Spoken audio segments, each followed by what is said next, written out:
¿cómo están todos? Muchas gracias por estar con nosotros en una edición más de Un Café con el Experto. Hoy tengo el honor de, además de estar aquí en medio de Citic 2024, tengo el honor de tener a una persona extraordinariamente conocida por todos ustedes. Es un Key Opinion Leader, es alguien que viaja por todo el mundo, es un gran cardiólogo intervencionista, también es un gran asiduo al Twitter, ahora X, y que todo el mundo lo ha conocido a lo largo de los años, y es para mí un placer estar acompañado del doctor Mamas. Mamas, thank you for being here. It's my pleasure to have you here in Citic in Mexico for the third year. Well, it's probably more, actually. I think maybe More, the fourth. this is the fourth. Oh, fourth okay, time. so I was I'm an wrong. experienced guy. So thank you for That's a that, pleasure. Mamas. I would like to tell you that this podcast named Un Café con el Experto has a lot of followers, interventional cardiologists, non-interventional cardiologists, and also non-cardiologists. So, Yes. so this is important for me to introduce you to the audience.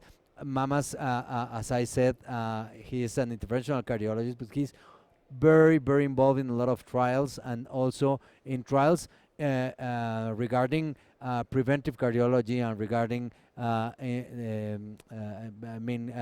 secondary prevention, and also for drugs. So it is you are a complete cardiologist, not only an interventional cardiologist. So it is my pleasure to talk with you. So to know you a little bit more and in depth, I would like you to share with me where are you from? How was your studies in terms of medicine, and where do you study? How's Mamas became so famous? So I guess it all started in a small island in the Mediterranean called Cyprus. So the island has about 1 million population.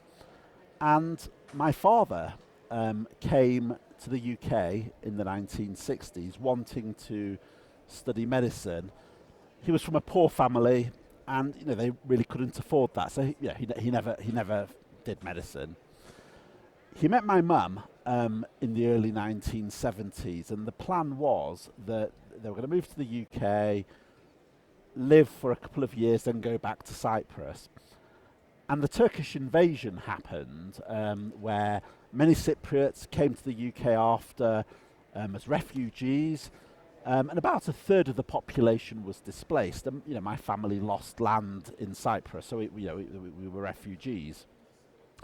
So I was born in the UK, and I was born in a very poor part of the UK. So it's a place in Manchester called Longside, and that's probably one of the most the bottom 3% poorest areas in the UK. That's where I was born, and my father had to have 3 jobs to support us. My mother couldn't speak English, and so I grew up not being able to speak English, even though I was born in the UK. So the first day at school when I was 5, I remember going to school, and I couldn't understand the word of English. And so, I was crying my eyes out saying, Mum, I want to go home, because there was no translator in Greek, nothing. I guess then, you as a child, your brain works differently. You pick up things very quickly. So within a few months, I had learnt how to speak English and carried on going through schooling. I guess, where did I want to become a doctor? I don't know. In my community, it's a great honour to become a doctor. And I was always very good at science at school. I liked talking to people. And I thought it would be, a good career where you could help people, but also have a very strong scientific basis. And that's really what made me drive to do medicine. And why cardiology? When did this love for the cardiology started? So I guess my school was a school in a poor part of the UK. Like I said, people didn't go to university. Certainly didn't go to the university I wanted to go to, and I wanted to go to Oxford. I always was very ambitious. I thought, I'm going to go to Oxford, and no one from my school had ever got into medicine for Oxford. And I remember the teachers, really trying hard. They for a year they used to give up their time during lunchtime to give me extra tuition, just so they could say, we have got someone into Oxford from our school, a school not very famous, from a poor part of town. And, I succeeded, I got into Oxford.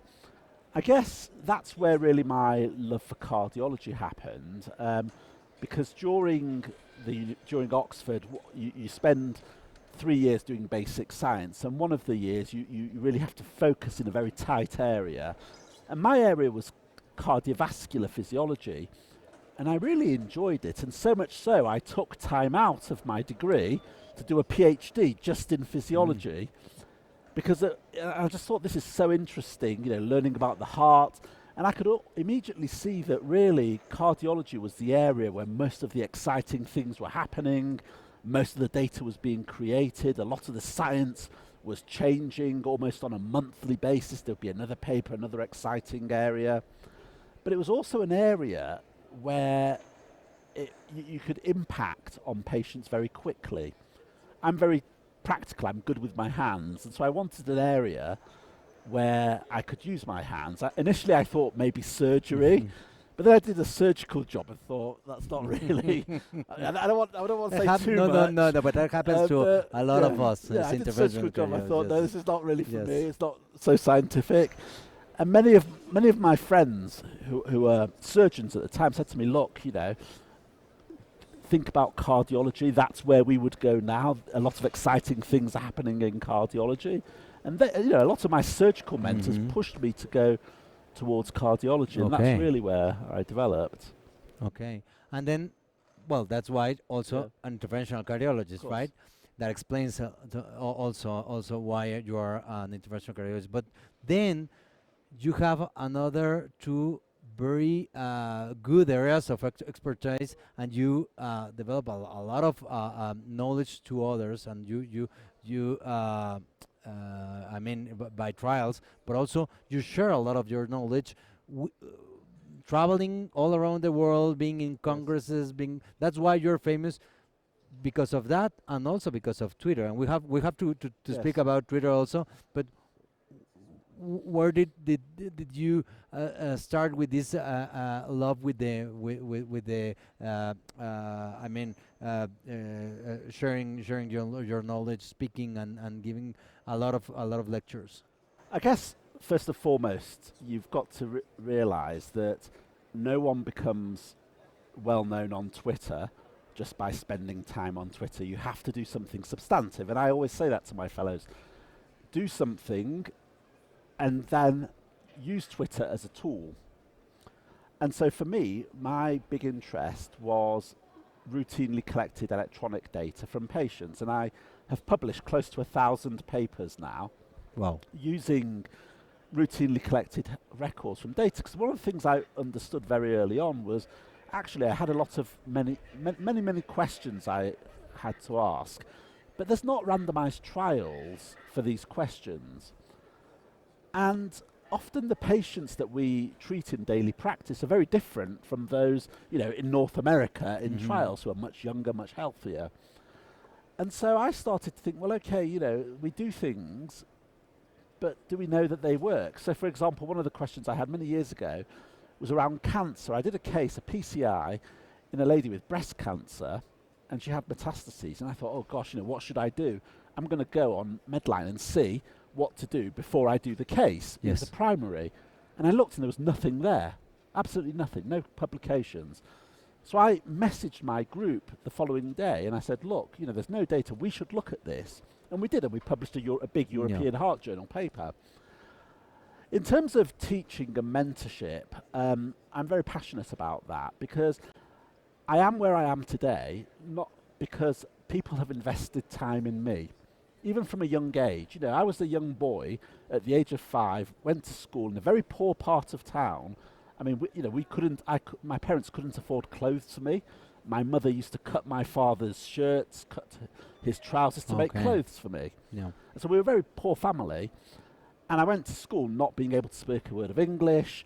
The teachers couldn't speak Greek. And yet, even in such a poor school, I had people willing to spend time to help me. My teachers would give their time up for their lunch to teach me so I could get into Oxford. In Oxford, again, people spent time invested in me. Even in my professional career, you know, my professor when I was a fellow used to spend time, support me financially, you know, to help me grow. And I still keep, you know, I was emailing him yesterday about things. And so to me, it's really important to support people and to support them in their journey, because, you know, not all of us are lucky to be born in, you know, with having a lot of money in the family or in areas. So for example, you know, I have supported people from Kazakhstan, from Syria, where they've reached out to me. I've got my team to work with them. They've got publications. I've then written to friends that I have in North America and got them jobs in North America so they can leave their war-torn countries where they've lived under ISIS. In terms of Twitter, so I've done a lot of that. So I think you have to have substance before you go. You know, if you just go on Twitter and make jokes, you know, no one's interested. Yeah. Twitter was, I didn't really want to go on Twitter. So one of my friends, Sunil Rao, I mean, everyone knows Sunil. And at the time, there was a big discussion about radial and PCI. And in the US particularly, radial use was very low. And I'd published a lot. I'd published pretty much most of the literature in the UK from the UK registry. And so Sunil said, hey, you know, I'm on Twitter, it's great. We need people like you to push radial first. And I said, look, you know, it's not really for me. This is more for Kardashian. You know, it's not, you know, I don't want. So anyway, I didn't do it. And then Sunil, every time he used to see me, he'd say, oh, you on Twitter? You need to go on Twitter, you need to go on Twitter. And he used to text me all the time. And eventually I thought, oh, you know, this is just too much. I'm just going to join Twitter just to shut Sunil up. And then, you know, I joined. And, you know, people were posting cases, you get to discuss. You know, I met you on Twitter. You never imagine what the impact of that decision. That Sonny pushed you to do. Yeah. And you sort of, you know, you start interacting, and then you start seeing that actually you can get a lot more information from Twitter. I learn a lot from Twitter. I see things, and I think, wow, that's a really good point. Also, when I publish a lot, but actually talking about the papers on Twitter gets a much bigger audience than expecting people to read it. And in this this travel that you have been through along your life, you have some expertise in a lot of areas, but one of those, because you have published a lot of data regarding this issue, is for those patients that has this two different perspectives, that are the patients with high bleeding risk but that need to go through a coronary stenting. Yes. So for those patients, in the past we care about stent thrombosis, but we didn't see this wave that was coming, putting a stent, then giving double antiplatelet therapy, and then the bleeding, and then years after, we realized that bleeding matters and it impacts the prognosis of the patient. So you have studied these patients not only from the perspective of the APT, I mean, not only from the clinical perspective, but also from the interventional cardiology perspective. And you have very clear your thinking about these patients. So could you, because it is not easy to say, but could you just talk me about, or share with me about this this love for this kind of patients, very complex patients, and to put these key learning points about the complexity in terms of coronary anatomy, and the complexity in terms of a decision about the APT. I guess you've got to go back several years where we knew that, you know, patients undergoing complex PCI are often complex themselves. They'd be very old, often with calcific disease, have many comorbidities. We also know that these patients used to get bleeding complications. Now, for many years, many of us used to think, well, okay, they have a bleed, so what, you know, it's a hassle, they stay a few extra days in hospital, but it's fine. Then data maybe from 30 years ago started to say, well, actually, no, having a bleed is prognostically really important for these patients. And so then the question was, well, okay, how do we identify patients at high risk of bleeding complications? And I guess that could be a discussion unto itself, in that we, as most of us do in cardiology, we develop scores to identify high bleeding risk patients. And of course, different scores identify different groups of patients. And so you'd be high bleeding risk with one score, and a different patient would be high bleeding risk with other scores. So you think, well, okay, who's high bleeding risk, who isn't? And I guess that's where the Academic Research Consortium came along and said, actually, we need to define a framework through which we define high bleeding risk. And they defined it in a very academic way by looking at looking at the literature, identifying factors that were associated with a greater than 4% annual risk of bleeding, things like age, clinical factors like cancer, renal dysfunction, low platelet count, anemia, iatrogenic factors such as anticoagulation, need for surgery, previous bleeding events, and so forth. We then started to study these patients and actually found that, hey, these patients not only at high risk of bleeding complications, they're also at high risk of ischemic events. And there lies the conundrum. You have this complex group of patients of many different etiologies, some of them iatrogenic, some of them comorbidities, at high risk of bleeding, but also at high risk of ischemic events. And so then you think, well, okay, what do we do in these patients? Do we think about giving them longer antiplatelets? They're at very high risk of ischemic events, or do we try to shorten the antiplatelets? But will that have a rebound effect on ischemic events? And I guess there's been a number of landmark studies that have looked at this question.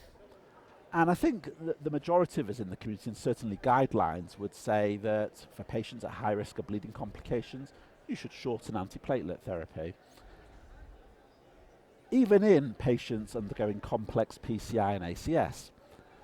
Now, the problem with randomized trials, though, is that it gives you the population effect, the population average. If you take 1,000 high bleeding risk patients, on average, they're better off with shorter antiplatelets. But nowadays we're thinking about it differently, because we're thinking, well, actually, of those 1,000 patients, there may be 100 that would actually benefit from longer antiplatelets, or 200, 800 from shorter, so the net effect is shorter. And so now we're trying to personalize our approach to these patients and say, well, okay, can we use risk tools such as, ARC bleeding risk trade-off model, whereby we look at a patient's predominant risk based on their characteristics. Is it mainly ischemic? Is it mainly bleeding? And guide our therapy according to this. I guess the question that all of us ask, though, is that we all like to do risk scores, but we don't have any data that using such risk scores and personalizing the approach leads to better outcomes for the patient than a one-size-fits-all. Everybody short, everybody standard, everybody long. And that's where I think the data is missing at this moment in time. But you have a particular clear point of view in this, to prolong the APT for the whole patients, we know it's bad. Yeah. To shorten for those with high ischemic risk is not good also. Yeah. So when do you have to prioritize bleeding versus ischemic? How could we handle in a normal way, in a regular basis, this patient needs a prolonged DAPT versus this patient needs a shortened DAPT? So, we've got trial data. So, for example, the Master DAPT trial was a randomized control trial, randomizing patients to short, 1 month, versus standard care of DAPT. And again, this was an all-comer trial of high bleeding risk patients, just high bleeding risk.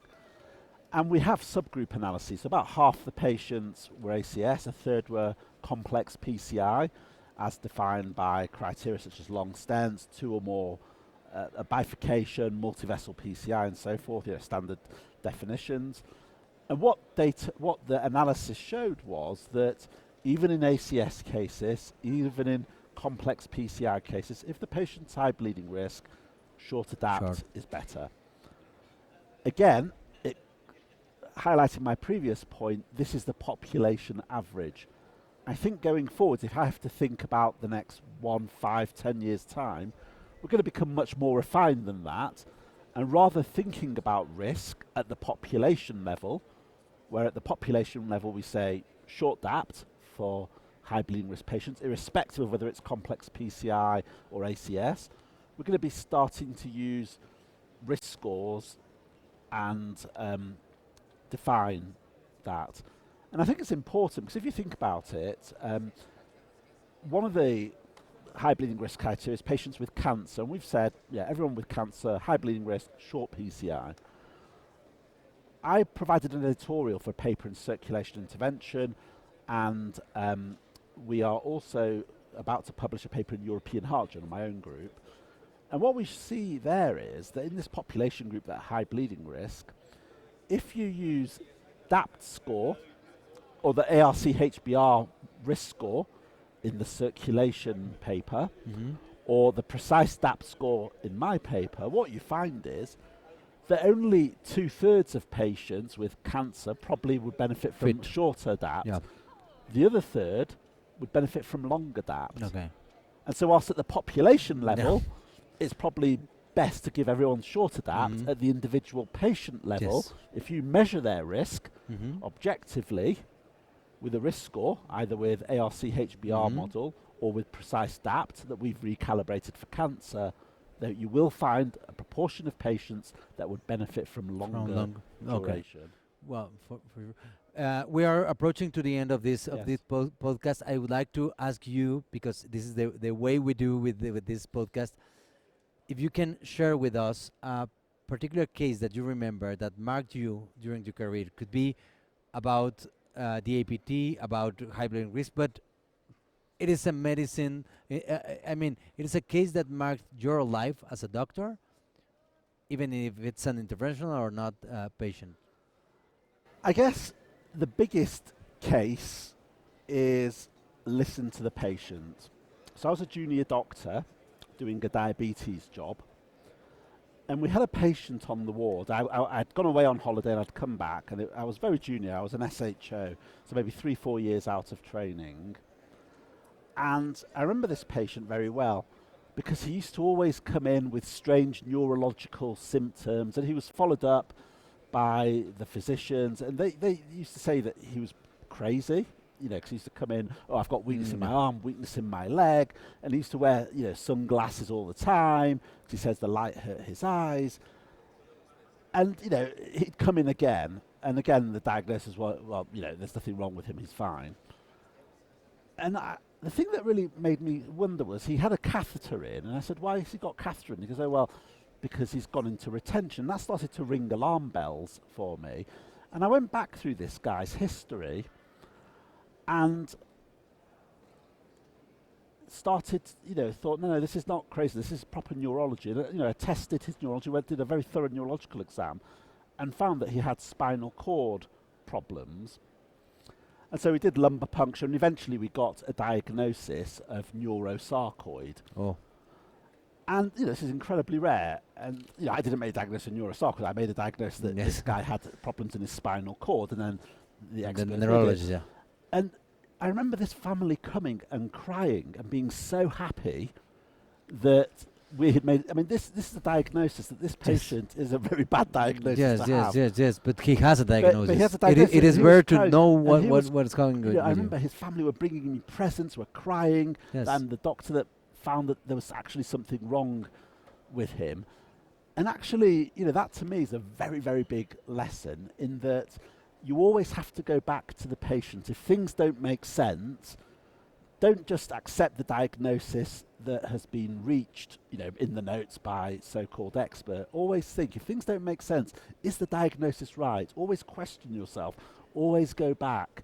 And I've had so many situations in my career, you know, completely, you know, even like a lady that was diagnosed with myasthenia gravis, and I diagnosed motor neurone disease, again based on neurological symptoms, and again in interventional cardiology, go back to the patient, have an open mind, and that will serve you well, whether it be interventional cardiology, general Yes. cardiology. This is very important because we can see you from outside being very active in Twitter, Yes. but sharing with us this case puts in context that even though you are so famous and you travel a lot and you are very linked to Twitter and this networking that we have today, the most important thing is to listen to the patient Yes. and to go back to the Yes. basics, right? Yes. So thank you, Yeah. Mamas, for being here. Thank you for That's being pleasure. here in the Congress, but also for sharing with us Yeah. a lot of things, very important uh, points that we touched through this podcast. I really appreciate a lot that you can come every single year to It's always join a us pleasure. It's always a in great Mexico. So meeting. put in your Congratulations. schedule it for the next year. Yes, of Thank you. course. Yep. Muchas gracias a todos los que nos siguieron aquí en el Café con el Experto. La próxima edición también será grabada aquí durante el Congreso Citic 2024. Y a todos ustedes les decimos que si les gusta, le den like, le activen la campanita y las notificaciones. Y nos vemos en el siguiente podcast. Thank you, mamas. Good. Bye.